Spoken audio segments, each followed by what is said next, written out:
Hello hi എല്ലാവർക്കും നമസ്കാരം. ഇന്ന് നമ്മൾ പതിവിൽ നിന്ന് വ്യത്യസ്തമായിട്ട് പുതിയൊരു വിഷയത്തെക്കുറിച്ചാണ് സംസാരിക്കുന്നത്. യു എയിലോട്ട് പോകാൻ ആഗ്രഹിക്കുന്ന ആൾക്കാർ മാത്രമേ ഈ വീഡിയോ കണ്ടിട്ട് പ്രയോജനമുള്ളൂ. അല്ലാത്ത ആൾക്കാർ സ്ക്രോൾ ചെയ്ത് പൊക്കോളൂ, നിങ്ങൾക്കത് ഉപകാരപ്പെടില്ല. അപ്പോൾ യു എയിലോട്ട് പോകാൻ ആഗ്രഹിക്കുന്നവർ എന്തൊക്കെ കാര്യങ്ങൾ അറിഞ്ഞിരിക്കണം എന്നാണ് ഞാൻ ഈ വീഡിയോയിൽ പറയാൻ ഉദ്ദേശിക്കുന്നത്. അപ്പോൾ ഇതിന് വ്യൂസൊക്കെ വരുവാണെങ്കിൽ കൂടുതൽ കാര്യങ്ങൾ ഞാൻ വീഡിയോ ചെയ്തിടാം, അല്ലെങ്കിൽ ബേസിക് കാര്യങ്ങൾ പറഞ്ഞിട്ട് നിർത്താമെന്ന് വിചാരിക്കുന്നു. എന്തായാലും നമുക്ക് കാര്യത്തിലോട്ട് പോകാം.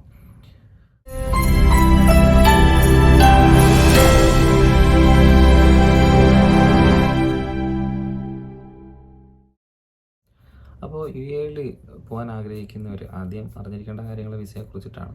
അപ്പോൾ ഈ വീഡിയോ പോസ്റ്റ് ചെയ്യുന്ന ഡേറ്റ് നിങ്ങളൊന്ന് നോക്കുക. അപ്പോൾ ഇന്നത്തെ സാഹചര്യം അനുസരിച്ചുള്ള നിയമങ്ങളാണ് വിസയെക്കുറിച്ചൊക്കെ ഞാൻ പറയുന്നത്. ഇപ്പോഴത്തെ സാഹചര്യം അനുസരിച്ച് 2 മാസത്തെ വിസയാണ് നമുക്ക് കിട്ടുക.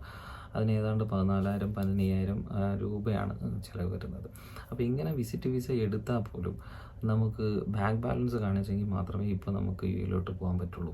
അല്ലെങ്കിൽ എയർലൈൻ കമ്പനികൾക്ക് അതിൻ്റെ പ്രശ്നം വരുന്നത് അതുകൊണ്ട് തന്നെ അവർ നല്ല രീതിയിൽ ചെക്ക് ചെയ്യുന്നുണ്ട്. നമ്മൾ എവിടെയാണ് അവിടെ പോയിട്ട് താമസിക്കുന്നത്, നമ്മൾ റൂം ബുക്ക് ചെയ്തിട്ടുണ്ടെങ്കിൽ അതിൻ്റെ ടിക്കറ്റ് കാണിക്കണം, അല്ലെങ്കിൽ നമുക്ക് വേണ്ടപ്പെട്ട ആരെങ്കിലും അവിടെ ഉണ്ടെങ്കിൽ അവരുടെ ഡീറ്റെയിൽ കാണിക്കണം. അങ്ങനെയൊക്കെ ഉണ്ടെങ്കിൽ മാത്രമേ ഇപ്പോൾ യു എയിലോട്ട് പോകാൻ പറ്റുള്ളൂ. അതിന് കാരണമുണ്ട്. അതിനുള്ള കാരണം ഒരുപാട് കൺട്രീസിൽ നിന്നുള്ള ആൾക്കാർ യു എയിൽ വന്നിട്ട് ജോലിയില്ലാതെ ബുദ്ധിമുട്ടുന്നുണ്ട്. അവർ പാർക്കിലും ബെഞ്ചിലുമൊക്കെ കിടന്നാണ് ഉറങ്ങണത്. അങ്ങനെ വിസ കഴിഞ്ഞതിന് ശേഷം ഗവൺമെൻറ് അല്ലെങ്കിൽ പോലീസ് പിടിച്ചിട്ട് അവരവരുടെ നാടുകളിലായിട്ട് കയറ്റി വിടുകയാണ് ചെയ്യുന്നത്. അപ്പോൾ അത് കുറയ്ക്കാനായിട്ടാണ് ഗവൺമെൻറ് പുതിയൊരു നിയമം ഇങ്ങനെ കൊണ്ടുവന്നിരിക്കുന്നത്. മിനിമം ഒരു 3,000 ദിർഹംസ്, ഒരു മാസത്തെ വിസ എടുക്കുന്നവർക്ക് 3,000 ദിർഹംസെങ്കിലും ബാങ്ക് ബാലൻസ് കാണിക്കണമെന്നാണ് ഇപ്പോഴത്തെ നിയമം. 2 മാസത്തെ വിസ എടുക്കുന്നവർക്ക് 5,000 ദിർഹംസ് കാണിക്കണം. 5,000 ദിർഹംസ് പറയുമ്പോൾ ഏതാണ്ട് 1,00,000 മേളിലായി, 1,15,000. നിങ്ങൾ ഒന്ന് കാൽക്കുലേറ്റ് ചെയ്ത് നോക്കിയാൽ നിങ്ങൾക്ക് അറിയാൻ പറ്റും. അത്രയും രൂപ നമ്മുടെ ബാങ്ക് ബാലൻസോ ക്രെഡിറ്റ് കാർഡോ എന്തെങ്കിലും ഒന്ന് കാണിച്ചെങ്കിൽ മാത്രമേ നമുക്കിപ്പോൾ അങ്ങോട്ട് കയറി പോകാൻ പറ്റുള്ളൂ. അപ്പോൾ അതാണ് വിസയുടെ ഒരു പുതിയ നിയമം. ഇത് എപ്പോൾ വേണമെങ്കിലും മാറാം. നേരത്തെ ഇത് 3 മാസത്തെ വിസയായിരുന്നു. ഇതുപോലെ ബാങ്ക് ബാലൻസ് ഒന്നും കാണിക്കേണ്ടിയിരുന്നില്ല. ഇപ്പോൾ അതെല്ലാം മാറി. അപ്പോൾ ഓരോ സമയം അനുസരിച്ചിട്ട് അവിടുത്തെ ഗവൺമെൻറ് പുതിയ നിയമങ്ങൾ കൊണ്ടുവന്നുകൊണ്ടേയിരിക്കും. അപ്പോൾ അതനുസരിച്ചിട്ട് നിങ്ങൾക്ക് നല്ല സമയം അല്ലെങ്കിൽ പോകാൻ പറ്റിയ സാഹചര്യം നോക്കിയിട്ട് നിങ്ങൾ പോവുക. ഇപ്പോഴത്തെ ഒരു സാഹചര്യത്തിൽ വിസ ഇങ്ങനെയാണുള്ളത്. അത് കുറച്ച് ആൾക്കാരെ കൺട്രോൾ ചെയ്യാൻ വേണ്ടിയിട്ടാണ് ഗവൺമെൻറ് അങ്ങനെ അവിടെ ചെയ്യുന്നതെന്നാണ് മനസ്സിലാവുന്നത്. ഓക്കെ, ഇനി ഇവിടുന്ന് പോകുന്നവർ അവിടെ പോയി ഒരു ജോലിക്ക് വേണ്ടി ആയിരിക്കുമല്ലോ സാധാരണ പോകുന്നത്. അപ്പോൾ നമുക്കവിടെ ജോലി കിട്ടുന്നത് എങ്ങനെ എന്നുള്ള കാര്യങ്ങൾ കുറച്ച് കൺഫ്യൂഷനുണ്ട്. അപ്പോൾ കൂടുതൽ പേരും ഈ ഇൻസ്റ്റാഗ്രാം റീലുകൾ അല്ലെങ്കിൽ അതുപോലുള്ള വെബ്സൈറ്റുകൾ, ഞാൻ പേരൊന്നും പറയുന്നില്ല, ഒരുപാട് വെബ്സൈറ്റുകളിലൊക്കെ അപേക്ഷിച്ചിട്ടാണ് ജോലിക്ക് ശ്രമിച്ചുകൊണ്ടിരിക്കുന്നത്. അപ്പോൾ എല്ലാവരും അങ്ങനെ തന്നെയാണ് ശ്രമിക്കുന്നത്. അത് ഈ ചക്ക വീണ് മുയൽ ചത്തു എന്ന് പറഞ്ഞ പോലെ 1-2 ആൾക്കാർക്ക് കിട്ടുമെന്നല്ലാതെ കൂടുതൽ ആൾക്കാർക്ക് ജോലി കിട്ടില്ല. ഇങ്ങനെ നമ്മൾ അപ്ലൈ ചെയ്തുകൊണ്ടിരിക്കുക എന്നല്ലാതെ കിട്ടാൻ പോകുന്നില്ല. പിന്നെ അവിടെ ഒരുപാട് ഏജൻസികളുണ്ട്. ജോലി വാഗ്ദാനം ചെയ്തിട്ട് നമ്മുടെ കയ്യിൽ നിന്ന് പൈസ മേടിച്ചിട്ട് അവർ 2-3 ഇൻ്റർവ്യൂ ഒക്കെ തരും. അവിടെ ഒന്നും ജോലി കിട്ടാൻ പോകുന്നില്ല.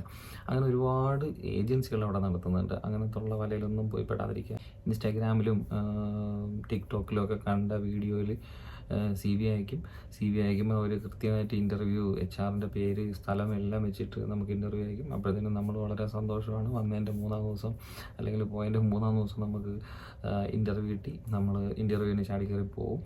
അപ്പോൾ അവിടെ പോകുമ്പോഴാണ് അവർ പറയുന്നത്, നിങ്ങൾക്ക് ജോലി കിട്ടി, ഇന്നതാണ് ജോലി, ഇത്ര രൂപ ശമ്പളം, അക്കോമഡേഷനുണ്ട്, വണ്ടി വരും, വിളിക്കാൻ വരും, വണ്ടി വരുമ്പോൾ നിങ്ങൾ കയറിയിരുന്നാൽ മാത്രം മതി, ഹാപ്പി അല്ലേ എന്നൊക്കെ പറയും. നമ്മൾ വിചാരിക്കും ഇതാണ് ഇൻ്റർവ്യൂ എന്ന്. അവർ പറയും, അവസാനം പറയും നിങ്ങളുടെ ജോലിയെല്ലാം കൺഫേം ആണ്, പക്ഷേ ഒരു എമൗണ്ട് ഇവിടെ പേ ചെയ്യണമെന്ന് പറയും. അപ്പോൾ നമ്മൾ ജോലി കിട്ടിയ സന്തോഷത്തിൽ നമ്മൾ കയ്യിലുള്ള പൈസ എടുത്ത് കൊടുക്കുകയും ചെയ്യും. കൊടുത്തതിന് ശേഷം അവർ ആ ഇൻ്റർവ്യൂ, പിന്നെ അതുപോലുള്ള ശരിക്കുള്ള ഇൻ്റർവ്യൂവിന് വിടും. അവിടെ പോകുമ്പോൾ അവർ വിളിക്കാമെന്ന് പറയും. പിന്നെ വിളിയൊന്നും ഉണ്ടാവില്ല. പിന്നെ ഈ പൈസ അവരെപ്പോൾ വേണമെങ്കിലും റീഫണ്ട് ചെയ്യാമെന്നൊക്കെ പറയും. പക്ഷെ അതൊന്നും കിട്ടാൻ പോണില്ല. അപ്പോൾ അങ്ങനെ ഒരുപാട് പേര് അവിടെ പോയിട്ട് ഇങ്ങനെയുള്ള ഏജൻസികളിൽ പോയി വീണ് പൈസ കളഞ്ഞ് ആകെ കുറച്ച് പൈസയെ കൊണ്ടുവരുള്ളൂ. ആ പൈസ ഇവിടെ കൊണ്ടുവന്ന് കളയുകയും ചെയ്യും. അപ്പോൾ അങ്ങനെ ജോലി വാഗ്ദാനം ചെയ്തിട്ടുള്ള തട്ടിപ്പുകൾ ഒരുപാട് നടക്കുന്നുണ്ട്. അപ്പോൾ ജോബ് പോർട്ടലുകളും ഇൻസ്റ്റാഗ്രാമും ടിക്ടോക്കൊക്കെ വിചാരിച്ചുകൊണ്ട് ഈ കയ്യിലോട്ട് ആരും പോകണ്ട. അതെല്ലാം വെറും തട്ടിപ്പാണ്. അപ്പോൾ ഇൻസ്റ്റാഗ്രാമിൽ പോസ്റ്റ് ഇടുന്നവരുടെ ലക്ഷ്യം വേറൊന്നുമില്ല, അവർക്ക് കുറച്ച് റീച്ച് കിട്ടുക എന്നേ ഉള്ളൂ. ജോലി അവിടെ ഉണ്ട്, ഇന്ന വേക്കൻസി, ഇത്ര വേക്കൻസി എന്നൊക്കെ പറഞ്ഞിട്ട് ഒരുപാട് റീലുകൾ ഇങ്ങനെ വന്നുകൊണ്ട് നമ്മൾ സ്വാഭാവികമായിട്ടും നമ്മൾ ഈ റീല് കാണുമ്പോൾ എന്ത് ചെയ്യും, നമ്മുടെ കൂടെ ജോലി അന്വേഷിക്കുന്നവർക്കും കൂടെ ഇത് ഫോർവേഡ് ചെയ്ത് കൊടുക്കും. അങ്ങനെ ഈ റീല് വൈറലാവും, അവർ ഫേമസ് ആവുമെന്നല്ലാതെ ആർക്കും ജോലി കിട്ടുന്നില്ല. ഞാൻ നേരത്തെ പറഞ്ഞ പോലെ ചക്ക വീണ് മുയൽ ചത്തു എന്ന് പറഞ്ഞ പോലെ 1-2 പേർക്ക് കിട്ടിയാലായി, അത്രയേ ഉള്ളൂ.